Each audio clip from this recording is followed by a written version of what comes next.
RDC est une et indivisible. De la population et de tout le monde, c'est qu'il faut tout arrêter pour faire face à cette situation. Et que nous ferons de cette terre richement bénie un réel havre de paix, de prospérité et de progrès social.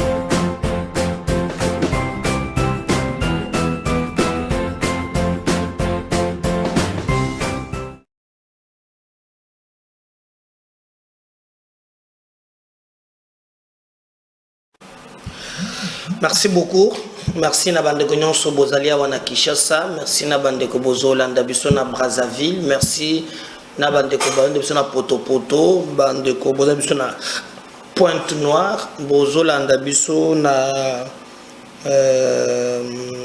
tout autour ya stade Massamba Débat, bozali partout na Brazzaville. Topesi bino mbote. Bino bozana sasu na bino kuna za chef coutumier ya ba président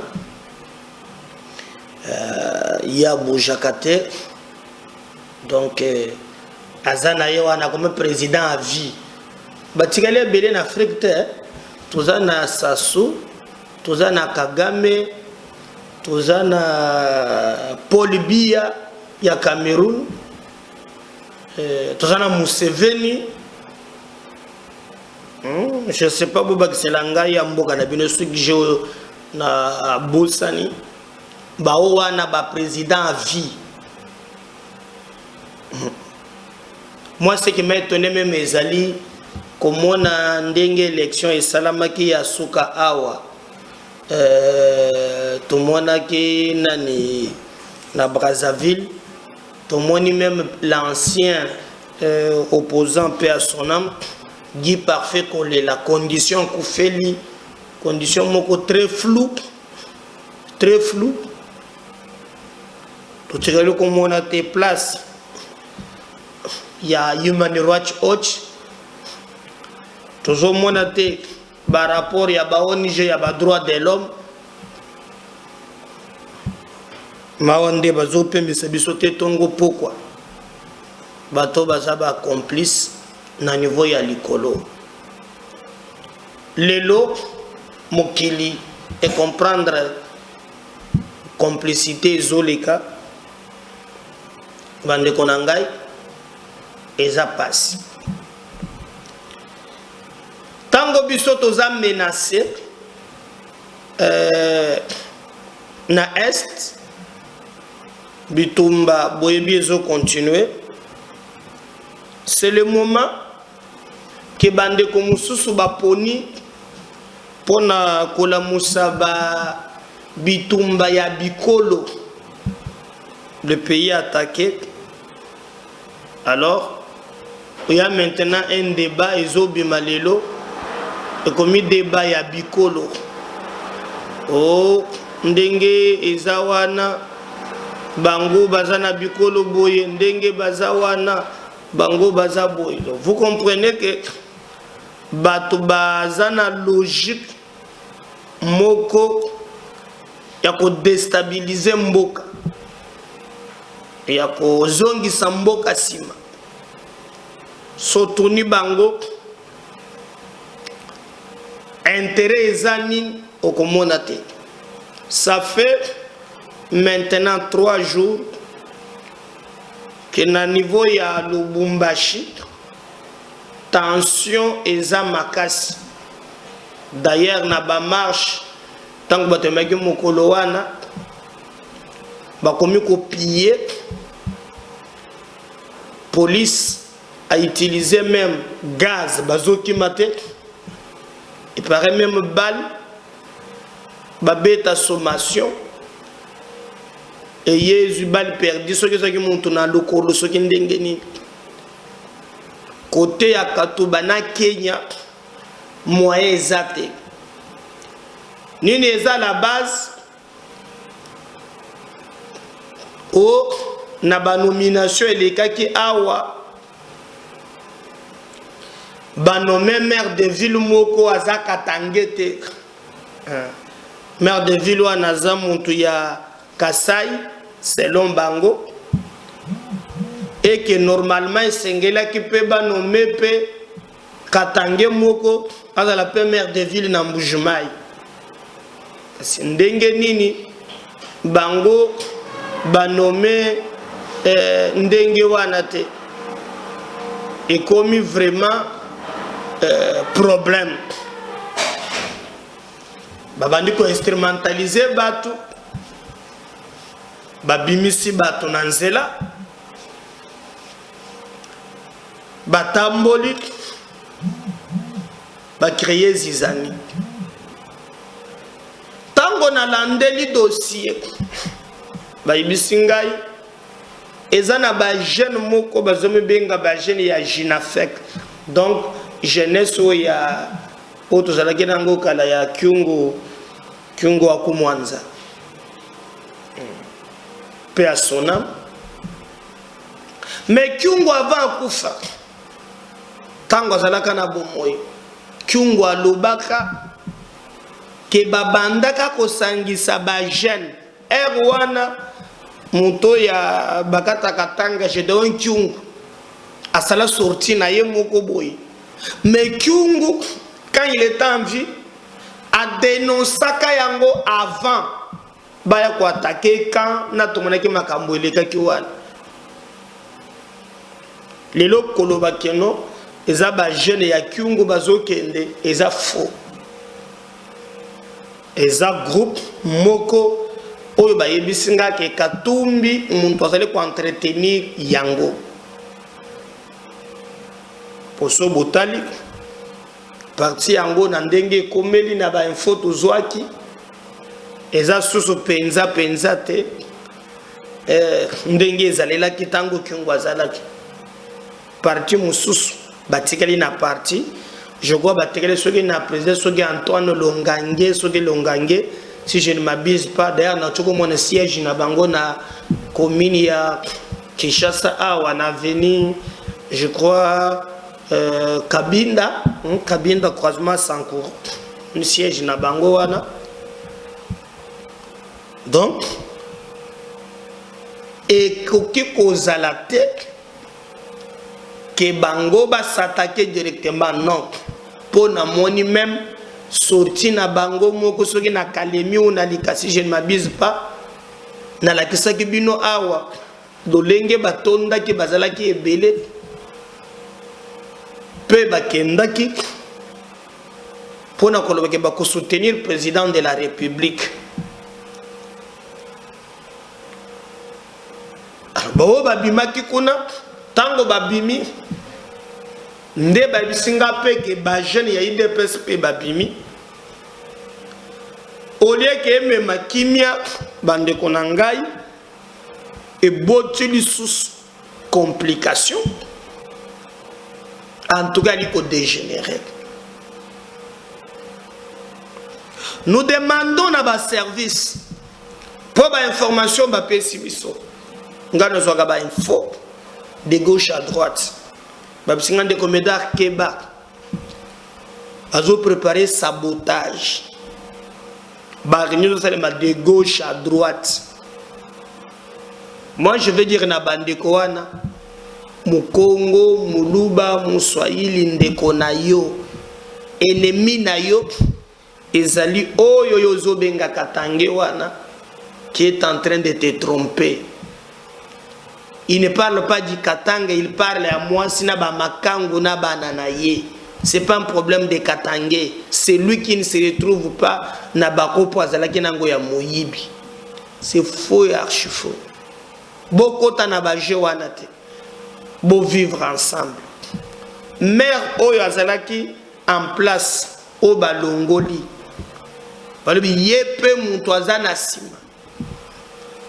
En train ya koluka ndenge nini abetaka bachoboko yali malamu te ata mokete bo travailler pour na mboka na biso moto na moto asala oyo ye akoki kosala bomi monisake bozali vraiment na bolingo ya mboka surtout que totombola nkita ya mboka na biso pamba te ekende liboso. na salé mission na premier élément na kolakisa bino ba vidéo botala boni bazo manipuler batu bakolongola biso mboka na biso mboka mosusu ye ko menacer yango babengi na lopoto agression. C'est pas le moment que ces gens sans foi ni loi baya ko manipuler bino et ali pasi bandeko botelema bobundela mboka mutu akosa bino te kenemi na yo eza non na yebisa ke de émission na ngeli kakike yo ozoloba ke kasayen ako diriger na katanga te mais otiki un soki libanais pour ça mondele te soki libanais soki juif j'avais bien te akoma député akoma ministre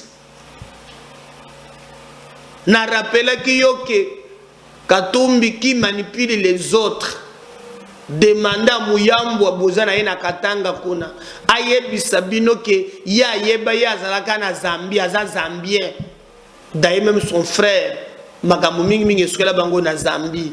Mais pourquoi aujourd'hui lelo boko luka bobima na nzela na makambo oyo batindi bino bokende ko s'attaquer na ba propre ndeko na bino? Vous avez beaucoup de fonctions que vous avez occupées en tant que Katangé. Si c'est le combat est là, même ambassadeur itinérant et président, ko benga ye kombo koya asa mutu na bino ba fonction ya minene nyonso bozanango. C'est pas ça le débat. On vous manipule pour rien. Vivez ensemble. Ndeko moko, je sais pas, Abela, Akinda wapi, kombo na ye Zobrata, Azaka Tange. En tout cas, depuis un certain moment, nayoka ke le sous-souté. Parce que Bendi et Pembeni, je n'ai pas compris. Mais il disait au moins la vérité.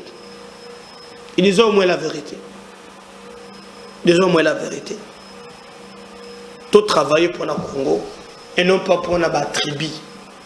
Et ça a des limites. Congo ya lobby za Congo ya ba compétence. Kasayen az adversaire na yote. Na ba détournement nyonso ila kakikuna otikala ko mwana ya s'impliquer te. O bazomi le bela ba katange nde ba bomi nde ba sasi.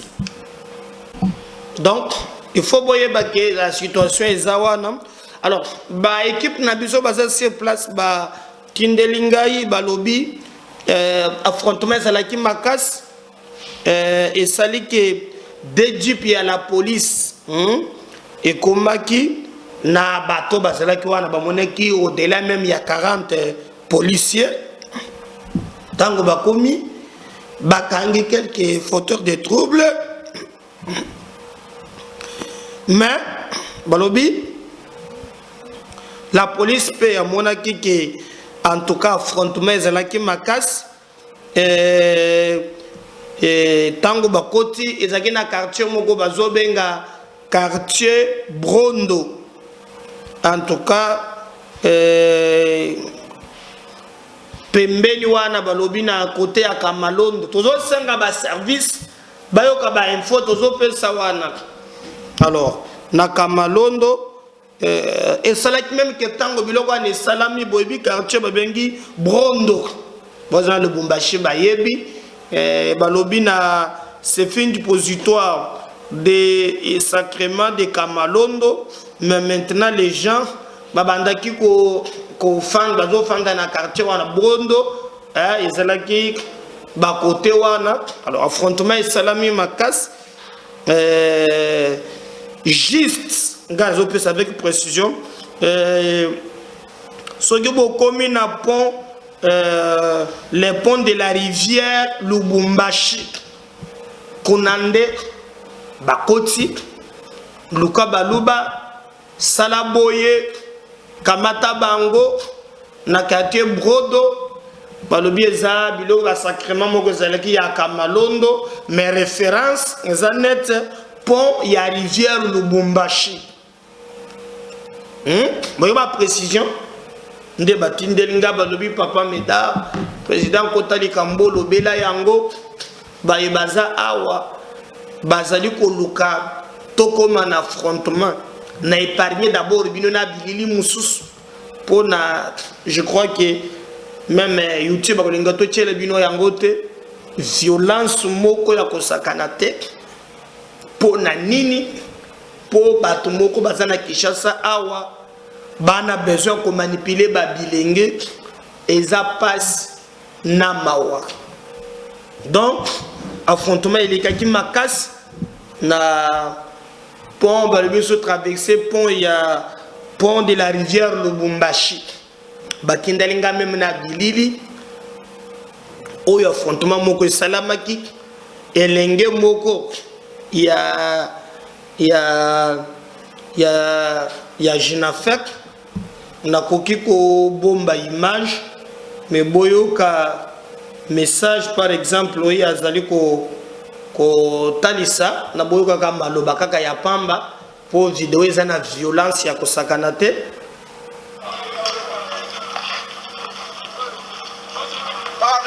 a constaté une jeunesse, il y a une fête, on a contesté contre ma manigance, Norbert Ilunga, complice la chute de peste. À chaque fois, au moins 6 combattants. La massage à Bogota, il a poignard, contre Ilunga. C'est pourquoi on fait comme Balabala, et partout, on traverse au Katanga, joue à Kwame Ilunga, il est bientôt la fin en malicance, la partage des pèses, avant de tout ça. Si tu as combattu des luttes, nous sommes des guerriers, si tu as béni Boulongo. C'est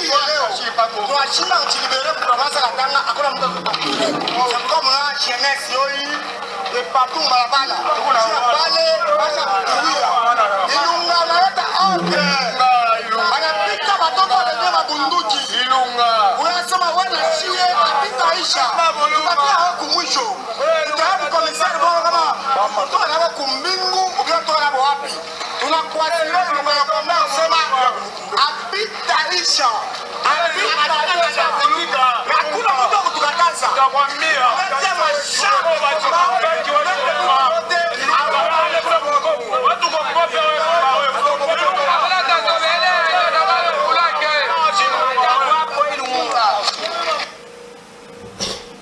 na boy ko la kisabino vidéo soki na tie vidéo na tie ko ba konzi bayoka parce que baton so za ba fan au fandi na Kinshasa wa tu fais soki au moni vidéo oy ba solo bana ba machette ba moto izo sima il nous prépare à quoi ponani balongoli mutu moko na poste ponani. C'est ça que moi j'appelle les irresponsables. Nous les ressortissants, nous les ceci. Donc appel à la violence. Ezali likambo moko ya kote le mela. Na boy ko la kisabino vidéo. Po batindelinga nyos. Basembi ba machette, bazotambola. Et comme ya baluka kabatu. Mais c'est quoi ça comme histoire? Bisoba député Katangeto se retrouvait dans la nomination. Yangonde Tindio. L'homme qui est yom to se retrouvait. Bon, Samba Zanana Katangete. Yakolobanin. Dani Banza d'ailleurs, Kombo Zongelinga Yabandoko Lokango. Ambassadeur Soki Tinera. Yaza Katangete. Chiwewe. Yaza Katangete. Oh, yazana jekamina za katangete. Donc groupe Nabino s'est retrouvé et comme ba katangé. Et regardez maintenant ce que vous nous amenez aujourd'hui. Moi je pense que force reste à la loi. Tozo senga na mapinga ya mboka na biso baye bana ko tia ordre. Baye bana ko tia justice moto moko te aza au-dessus ya mobeko. Biso nyonso toza ndesu, toza na se ya mobeko. To travailler vraiment pour na kotombola mboka na biso, mboka na biso ekende liboso. Moto moko te aluka moyen ya koluka ko se distraire te, mais moto moko aluka ndenge nini tokoki kotambwisa mboka na biso pe na ba condition oyo esengeli bato bazali kotia biloko wana baza ba ennemi ya Congo. Ennemi ya Congo aza musika te, ennemi ya Congo aza pe pembeni. Lelo bakomi kokotela bato na bandako, lelo bakomi kosala ba biloko oyo ezalaka te. Bolandaki image moko na tiaki na nini bana wana sotale bilongi na bango, baluba soki basali ndenge nini. J'avais même dans cela qui est qui n'a pas pu de partager yango. Oh, j'ai posé quelques questions. Oh, n'a eu réponse tek. Oh, n'a eu réponse tek. Ndeko nangai bato yo basasi mboka oyo boluka bango ayerte. Bon, bazolo bwana baza manque de positionnement. Ye moko aza nulle part.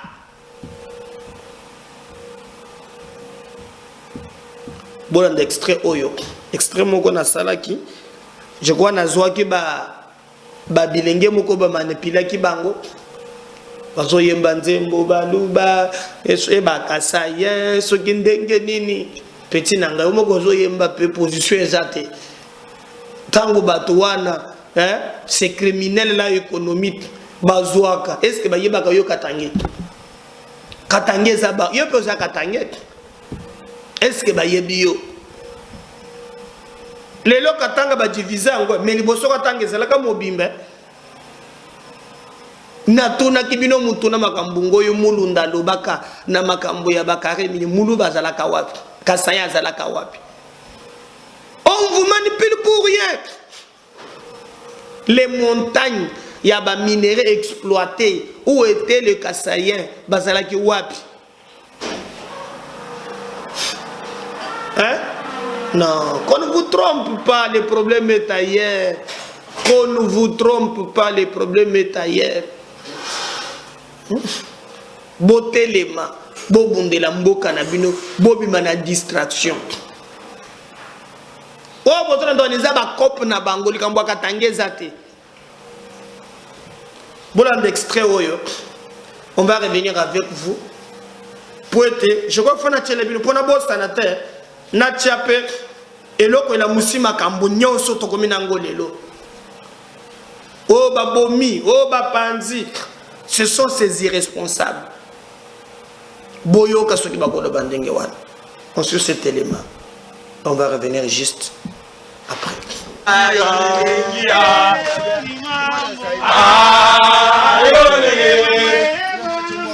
Mama lelo makambo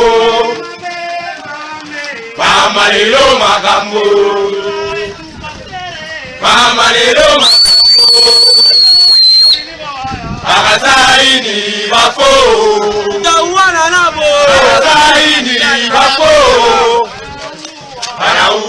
banaua paste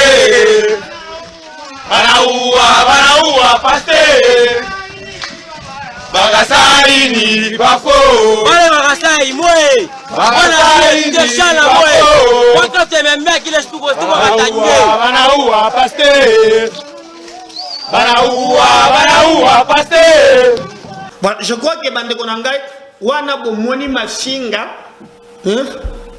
Kassayen. Je vais vous rafraîchir la mémoire.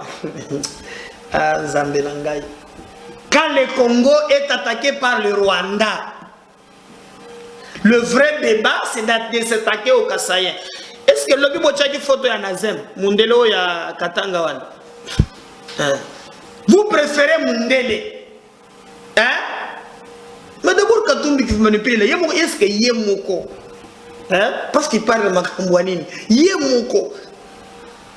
Yemoko. Mouyambo akola mukata yebisa biso. Mais pour ne pas vous choquer, hein? Bino bombengi bakatange. Na zoli bino vidéo. Boye bisanga place ya Kasaya. Est-ce que maire de ville ya Kasaya, Muntu Sali Makambo, les minéraux qu'on devait exploiter pendant 40 ans, Kabila pesi yango Katumbi, Katumbi bazu ya 40 ans, babeti yango dada, na deza nyonso esili, et celui qui parle là c'est Ngoyi Mulunda, oyepe bobengi epe Katange, le trio de Katange, Bosasi Katanga, problème ya Bakasaye eza wapi? Hein? Problème ya Bakasaye eza wapi? Bah non mais maire de ville. Est-ce que doit-on aujourd'hui faire débat à Bicolo? Mais moi je suis étonné qu'on déplace les débats. Bino moko boyebisa biso ke bato bazobo mamboka na bino ba musu ba uta bazalaka ba zambien ba yeko koma ba congolais baza pe ba mindele wana bomona kateri.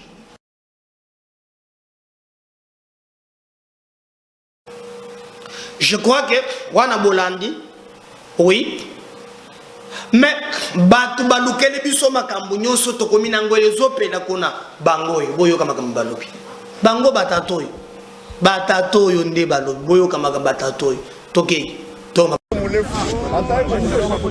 C'est bon? C'est bon. On peut aller. 3, 2, 1, 0, action. Voilà. Déclaration politique du Rassemblement des députés katangais RDK en sigle. Le Rassemblement des députés katangais RDK en sigle suit avec une attention particulière l'évolution de la situation politique, économique et sociale du pays. Situation caractérisée notamment par les nominations des mandataires dans les entreprises et établissements publics, la mise en place dans la diplomatie, la mise en place des secrétaires généraux dans la fonction publique, la mise en place dans l'enseignement primaire, secondaire et technique, les nouvelles mises en place dans la territoriale, la publication de la liste de nouveaux magistrats, ainsi que le calendrier électoral tel que publié par la Commission électorale nationale indépendante, CENI en sigle. S'agissant des différentes nominations intervenues dans plusieurs secteurs de la vie nationale, telles qu'énumérées précédemment, le Rassemblement des députés katangais, RDK en sigle, constate avec indignation l'exclusion des Katangais dans les dites nominations et l'imposition des ressortissants d'un même espace linguistique comme maire, bourgmestre et administrateur des territoires, tout en signalant qu'aucun Katangais n'a été nommé ailleurs dans la territoriale. En ce qui concerne la liste de magistrats rendus publics, le Rassemblement des députés katangais RDK en sigle relève qu'il y a prédominance des magistrats d'un même espace linguistique comparativement aux autres espaces de la République démocratique du Congo.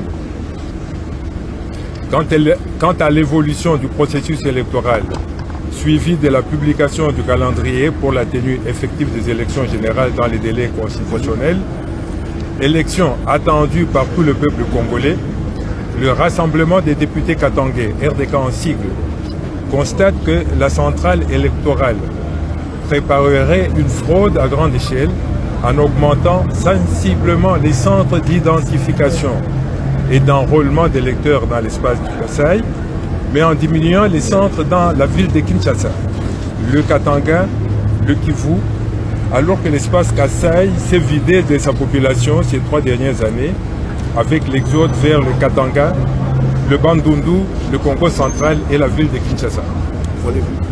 En outre, le RDK constate la discrimination et la mise à l'écart de certains Congolais vivant dans la diaspora, en ne choisissant arbitrairement que les Congolais de la France, de la Belgique, du Canada, des États-Unis et de l'Afrique du Sud, au détriment des autres Congolais de la diaspora, en violation de la loi électorale.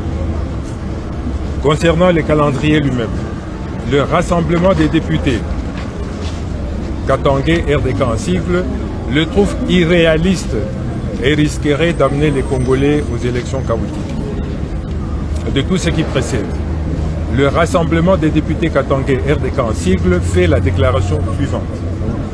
1. Le RDK constate la marginalisation du Katanga, pourtant poumon économique de la République démocratique du Congo, dans la gestion des entreprises et établissements publics, de la diplomatie, de la fonction publique, de l'enseignement primaire, secondaire et technique et de la territoriale. 2. Le RDK dénonce les triomphalismes et les propos provocateurs tenus contre les Katangais après la publication de la nouvelle mise en place dans la territoriale. 3. Le RDK demande à son Excellence, Monsieur le Président de la République, de corriger cette situation qui frustre la majeure partie des Katangais au risque de briser la cohésion déjà fragile, l'unité et la cohabitation pacifique au Katanga. Le RDK exige à la Commission électorale nationale indépendante de procéder à la correction de la cartographie des centres d'identification et d'enrôlement des électeurs avant le début des opérations proprement dites et de tout mettre en œuvre pour des élections réellement démocratiques, transparentes, inclusives et apaisées, faute de quoi les Katangais en tireront toutes les conséquences. Point 5. Le RDK appelle toute la population congolaise en général et katangais en particulier à la mobilisation générale et à la vigilance afin de barrer la route à tout celui qui planifierait la fraude électorale ou exclurait certains Congolais aux élections. Point 6. Le RDK exige en outre à la Commission électorale nationale indépendante, en ce qui concerne la diaspora congolaise, soit de la considérer dans sa globalité, soit la déconsidérer purement et simplement. Le point 7. Le RDK dénonce par ailleurs les arrestations arbitraires des Katangais et les traitements inhumains dont ils sont victimes dans les cachots de l'ANR et les prisons et demande que cela cesse. 8. Le RDK rappelle que nul n'a le monopole de la violence et condamne avec amertume les tueries à répétition partout au Katanga, dont la dernière en date est l'assassinat odieux et crapuleux du jeune Katangais du nom de Doxa Jérémy Lenge Umbamonga, froidement et lâchement tué à Lubumbashi par les motards, communément appelés Weba, et ce, sous l'œil passif de la police, et exige que les responsabilités soient établies afin que justice soit faite. Le RDK exhorte les chefs coutumiers ainsi que les associations socioculturelles du Katanga à relayer la présente déclaration auprès de leurs sujets et membres respectifs. Disent enfin, le RDK déclare enfin que la nation n'a de sens que lorsque les responsabilités et les ressources sont réparties de manière équitable entre les communautés qui la composent. Bon entendeur, salut. Ainsi fait à Kinshasa le 1er décembre 2022 pour le rassemblement des députés katangais, la liste en annexe. Merci. Vous appelez Baoba député. Le pelimo tokona ya zawa na mleki tumusozo zingaluke to na wileria. Aima gambojo le kakuna tamine bozo bo manawat. Azana wileria. Na babo fort. Dans un deuxième numéro tout à l'heure, merci. N'oubliez pas de vous abonner. Bye.